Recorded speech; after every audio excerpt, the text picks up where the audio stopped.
Gracias, buenos días. Mire, estamos en un momento verdaderamente complicado para el país y en este momento lo que debe primar es el diálogo. No sé hasta cuándo vamos a poder sostener este tema de que queremos que este tema se solucione por la vía del diálogo, porque ya empiezan a haber voces de que la salida es la destitución del presidente y nosotros al menos hasta ahora no hemos hablado de esa posibilidad y hemos sido muy honestos con el país que diciéndole una y otra vez que la salida es el diálogo. Lamentablemente el presidente no quiere escuchar y frente a ello estamos tratando con esta resolución, con el artículo número 7 de la resolución que adoptamos ayer, de allanar el camino al diálogo.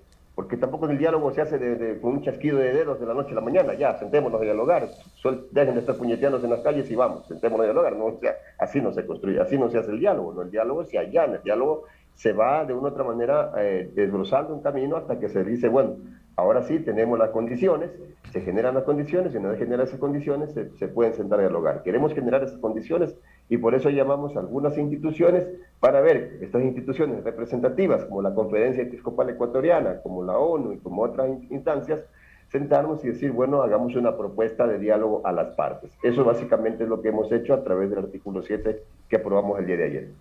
Ahora, ustedes como parte de el ala radical de Pachacutic, y más allá de las diferencias que puedan tener casa adentro, también han exhortado al Ejecutivo, al presidente Guillermo Lasso, para que de alguna forma pues exista más precisión en la generación de los decretos ejecutivos, en la disposición de un estado de excepción, más allá de que haya hecho ajustes en la primera impresión, que si era un texto preliminar, que luego se hizo una ampliación horas antes de la sesión de ustedes ayer en la tarde en el Parlamento, ¿creen que finalmente eso también podría materializarse? Porque no es solo un asunto de que paren las protestas y que ya no se perjudiquen los pequeños y medianos negocios, la agroindustria, los exportadores, las exportaciones, sino también que cada sector involucrado pueda allanar ese camino o encaminar la salida. Por supuesto, creo que el presidente no quiere entender esa parte, justamente esa es la parte que el presidente no quiere entender. Los manifestantes están en Quito, los ha recibido a sangre y fuego. Anoche en las inmediaciones de las universidades volvió a bombardear las universidades, o sea, es una locura. El presidente no sé en qué onda está. El presidente está en cualquier otra onda menos en la de allanar el camino al diálogo. Tiene militarizada la asamblea, tiene militarizada la Casa de la Cultura. A la Casa de la Cultura la convirtió en cuartel policial. O sea, ¿cómo entiende usted eso? Eso significa provocar no solamente ya a los manifestantes, provocar un sector tan importante y tan delicado de nuestro país como es la cultura, o sea, donde existieron siempre libros, donde existieron obras de teatro, donde existieron títeres, donde existieron cine, cinematografía ecuatoriana, ahora existen fusiles, pues. Ahora existen pertrechos policiales, ahora existen caballos para salir para salir a combatir a los manifestantes. O sea, es un absurdo pensar que usted convierta la Casa de la Cultura en un cuartel policial. No se diga a la Asamblea Nacional tratar de amedrentarnos para que no sesionemos militarizando la Asamblea. O sea, definitivamente el presidente me parece que ha perdido la cabeza, ha perdido el norte y sigue metido en esa burbuja. No sé a quién escucha el presidente, pero me parece que tiene los peores consejeros, los primeros asesores que ha tenido un presidente en la historia. Yo le digo termino esta parte solo con la siguiente frase. Quien no aprende de los errores del pasado está condenado a repetirlos. Al presidente le está pasando lo mismo que al señor Gutiérrez. La rectificadora Gutiérrez les decíamos, porque decía como el Chavo, como digo una cosa, digo otra, borro una cosa y hago otra. Lo mismo tiene el presidente. Rectifica y rectifica, pero rectifica sus errores. No hace nada por buscarle una salida al problema. 7 de la mañana con 19 minutos. Estamos con el abogado Darwin Pereira, primer vocal del Consejo Administrativo de la Legislatura y quien pertenece a las filas de Pachacutic Rebelde. Así los han bautizado. Ustedes se han bautizado así, abogado. Pachacutics Rebeldes, ¿no? Así nos han bautizado, pero la voz del pueblo es la voz de Dios. Nosotros seguimos manejando la agenda de nuestra organización política, nuestro movimiento político, y de eso estamos totalmente convencidos. Listo. Abogado Darwin Pereira, pero también hay otros hechos que marcan otra realidad. Usted dice bombardear, militarizar, Pero ¿qué pasó ayer en la gobernación de la provincia del Chimborazo? Que se tomaron obviamente los manifestantes, una gran cantidad de protestantes infiltrados, dicen algunos, pero ustedes se conocen entre ustedes, y si reconocen a estos infiltrados, denle en palo. Estamos tratando de controlar el tema de infiltrados, pero ustedes deben entender, porque entiendo que han investigado la política y conocen el tema de lo que es manejo de masas. Hay momentos en que la masa se va a volver incontrolable. La masa ya tiene en este momento movilizada prácticamente en 8 o 9 días ya. Y eso obviamente se convierte cada vez en más difícil, porque mientras más provocas a la masa, más difícil es contener a la masa. En este momento hay una masa movilizada a nivel del país. A nivel del país, ayer ya se cerró la vía Machala-Guayaquil. Ayer ya salió gente a protestar en el Triunfo. Ayer ya salió gente a protestar en Pastaza, salió gente a protestar en el Carchi, en otras ciudades donde no estaban protestando. Y la cantidad que ha llegado a Quito es increíble. Guayaquil, ustedes, que ni siquiera en el 2019 se vio esto, mire usted cómo se levantó el día de ayer. Entonces, este es un tema de que si el pueblo no ve a su mandante o a sus mandantes con la voluntad de escucharlos, pues obviamente la ira va a carcomer a la gente, porque al final del día no se solucionan los problemas, al final del día el aceite no ha bajado o no vemos un viso de solución para solucionar a ver cómo vamos a comprar ese aceite tan carísimo que se puso ahora. Al final del día la gasolina sigue tan cara y sigue subiendo, especialmente la super, pero la otra también no es que se ha puesto a precios cómodos, pues ya los taxistas no saben qué hacer para poder tanquear el carro que ellos tanquean con extra o con diésel. En consecuencia, vemos que esas soluciones no están a la luz vista, dicen algunos. Los bananeros en nuestra zona, ustedes son de la provincia del Guayas, ustedes saben muy bien que en Guayas, en el Oro, ahora mismo, algo que nunca había pasado, los bananeros empiezan a dejar abandonadas las bananeras. Abandonan a su suerte, que se quemen las hojas, que se quemen las bananeras, pues ya el hongo, la cigatoca se las está consumiendo porque no tienen plata para poder seguir manteniéndolas. Esa es la realidad. Y ahí usted tiene 200.000 plazas de trabajo directas en la calle en este momento. Pero el presidente también ha sido, por decirlo así, benevolente, ha sido reflexivo. De los 10 puntos que exigen, 6 ya han sido tomados en cuenta. 4 faltan como para, de alguna manera, también solucionarlos. Pero el presidente en todos los videos pregrabados que realiza siempre llama al diálogo. Entonces, aquí alguien me está escuchando. A ver, el último llamado al diálogo que yo escuché, no sé si escuchamos el mismo, dijo o dialogan o los reprimo con la policía, en resumen. Y obviamente que está reprimiendo, ¿no? Nadie se sienta a dialogar si no hay las condiciones necesarias para el diálogo, si no allanas el camino al diálogo. Usted no le pega un puñete a alguien y mañana y luego le dice dialoguemos. O usted no le dice, oye, si no dialogamos te pego un puñete. No es así. O sea, el diálogo hay que bajar las tensiones, hay que crear las condiciones para ese diálogo y obviamente es la única forma de que se puedan sentar las partes a dialogar. Yo creo que por eso lo importante de la Asamblea, de ver cómo buscamos algunos actores que les digan a las partes, a ver, cálmense de lado y lado y vamos sentándonos a dialogar. Pero en las condiciones que el presidente lo plantea, obviamente, pues eso no es diálogo. Anoche lo recibieron a sangre y fuego a los indígenas en el sector del Trébol, por ejemplo, provocando a la cantidad de indígenas que era 10, 15 veces mayor, quizás 30, 40 veces mayor a la cantidad de policías que habían, que al final del día tuvieron que hacerse a un lado. Pero hasta eso ya les metieron bombas lacrimógenas, ya incluso algunos dispararon al aire. O sea, esto es una locura. El presidente piensa que está en guerra. No es guerra, es la gente que llega a manifestarse, porque no le ha sabido corresponder. En el Guayas la saca de arroz la están pagando a $20. A $20. ¿Usted cree que un agricultor de arroz puede sobrevivir con eso? Acaba de aprobar 179.000 toneladas de maíz que ingresen al país en plena cosecha de maíz. O sea, por favor. Pero tal parece, por lo que le escucho, que vemos dos medallas de la misma moneda, 2 caras, obviamente. Prácticamente ustedes son las víctimas, o sea, le caen a bombazos, lacrimógenos, caballos, militares, policías, pero también los manifestantes han pinchado llantas, han pegado pedradas a los periodistas, a comunicadores sociales, han talado árboles, y esa parte. Bueno, yo le acabo de decir que el tema del manejo de masas ya no va a depender siempre de una persona. Si yo marcho mañana, yo no voy a hacer eso, pero yo no puedo responder solo por mí en un tema de masas en el que la gente se empieza a movilizar y ahí van a haber de todo tipo de acciones. Toda acción provoca una reacción. Le voy a poner un ejemplo clarísimo. La marcha que anoche ingresaba a Quito, que venían cantando, que venían bailando, que venían caminando y que entraban por el sector del Trébol, fue recibida de gas lacrimógeno. ¿Qué daño venía haciendo? ¿Qué daño venía haciendo? Y lo estaban transmitiendo los medios, al menos el Universo lo estaba transmitiendo. ¿Sí? No venían haciendo ningún daño. Sin embargo, había la disposición del presidente de la República de recibirlos a bombazos. Entonces, no es que toda la marcha se torna o viene haciendo daño a alguien, viene siendo provocada a cada paso por la Policía Nacional, y la policía está consciente, mi estimado amigo, que no va a poder tener, porque esto es incontenible, no son 3, no son 4. En este momento en Quito hay decenas de miles de manifestantes del mismo Quito. Oiga, increíble, yo no sé si te han visto los videos del sur. Claro, La gente se paró a aplaudirlos, a aplaudir la llegada de los indígenas. Yo estuve anoche en la Universidad Central, una camioneta llegó a regalarles colada, ¿sí? Una camioneta de aquí, de la gente de Quito. Entonces, o sea, es una realidad la que el presidente quiere contar a través de sus historietas infantiles, de la burbuja en la que él vive, porque definitivamente tenemos un presidente que vive en una burbuja. Y otra es la realidad de lo que está pasando de verdad en las calles.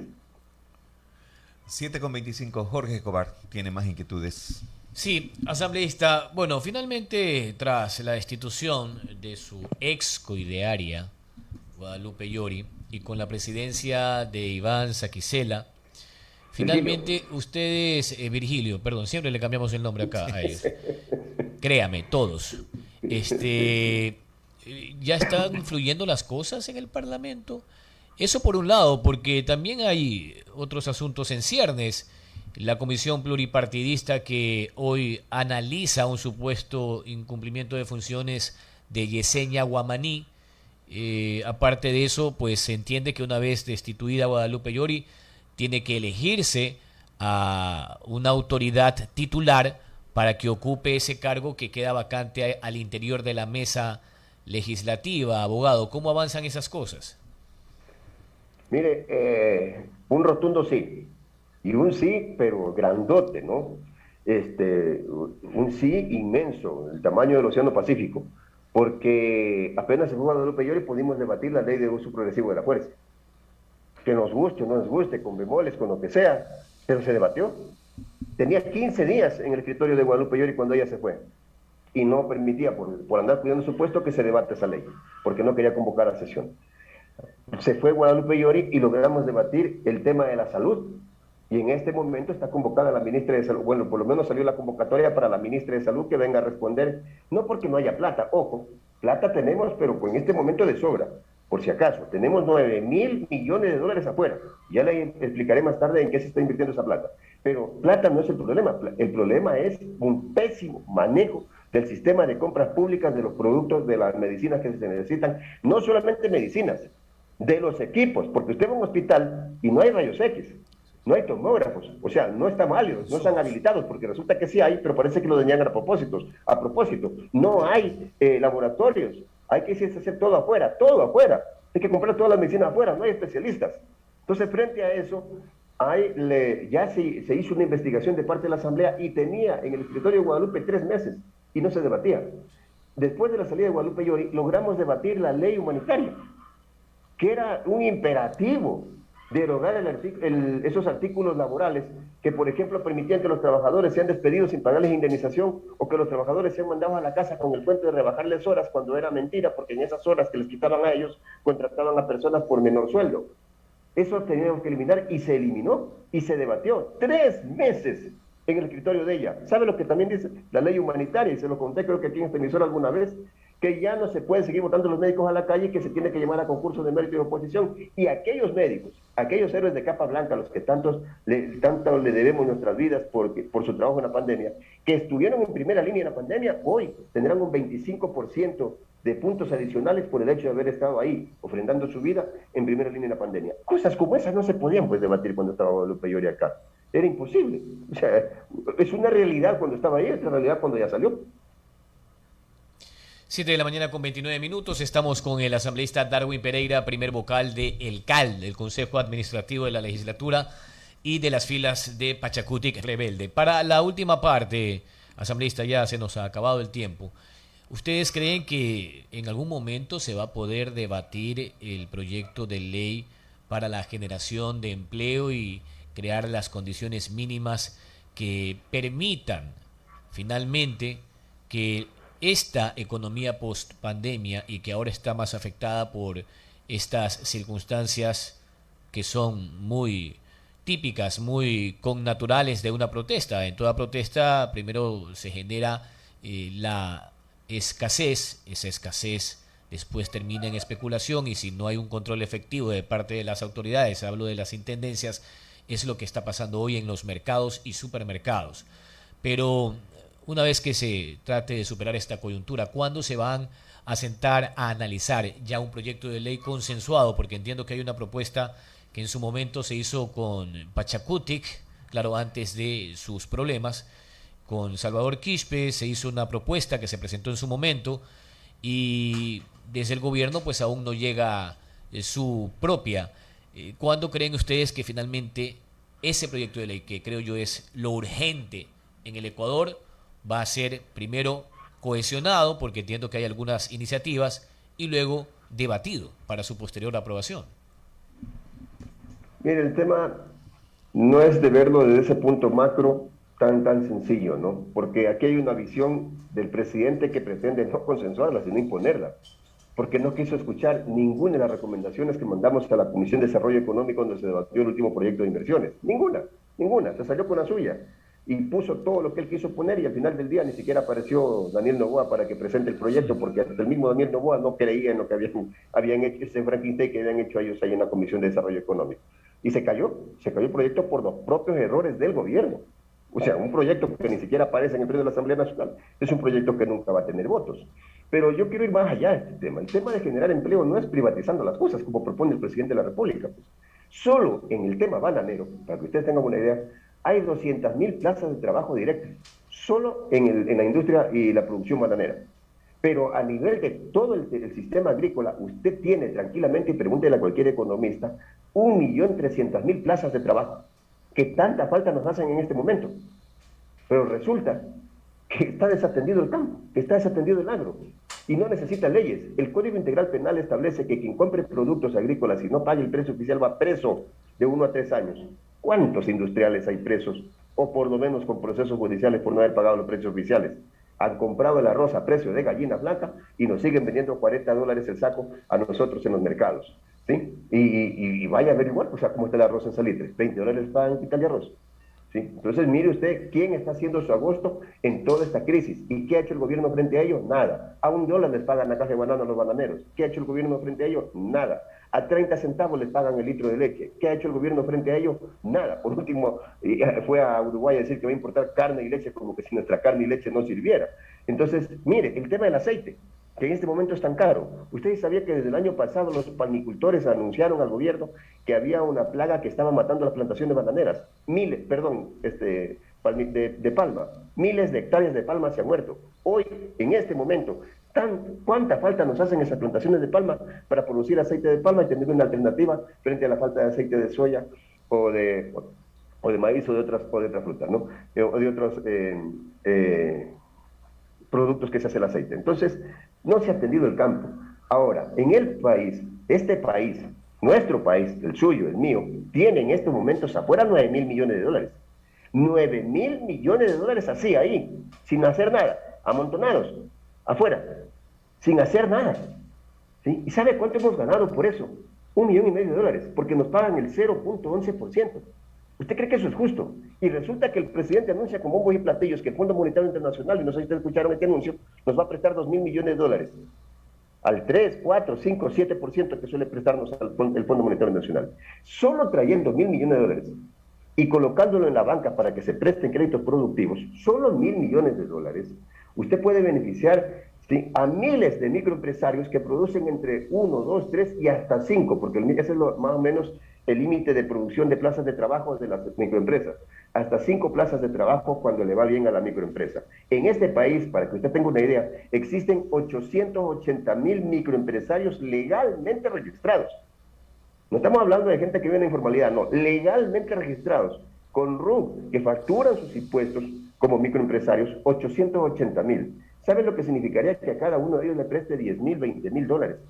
Y no es que no hay la plata, no es que la plata está durmiendo el sueño de los justos afuera, ¿Qué hacemos con 9.000 millones de dólares? Yo no estoy diciendo que traigamos todos los 9.000. ¿Qué tal si traemos la mitad de eso y le inyectamos a la economía ecuatoriana? Solo con 1.000 millones de dólares usted soluciona el problema de los hospitales. Con 1.000 millones más soluciona el problema de la seguridad, porque los policías ya no tienen ni armamento para combatir a la delincuencia. ¿Sí? Entonces, las soluciones están ahí, pero el presidente no las quiere ver. El presidente dice que hay que privatizar para poder solucionar los problemas del país, y obviamente esa no es la solución. No es la solución privatizar el seguro, no es la solución privatizar CNT, no es la solución privatizar el registro civil, no es la solución privatizar los hospitales, no.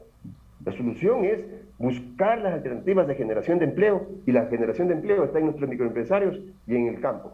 Esa es la realidad de nuestro país. Gracias al abogado Darwin Pereira, asambleísta por Pachacutic, rebelde y primer vocal del Consejo Administrativo de la legislatura. ¿Qué pasa, asambleísta? Usted goza por allá.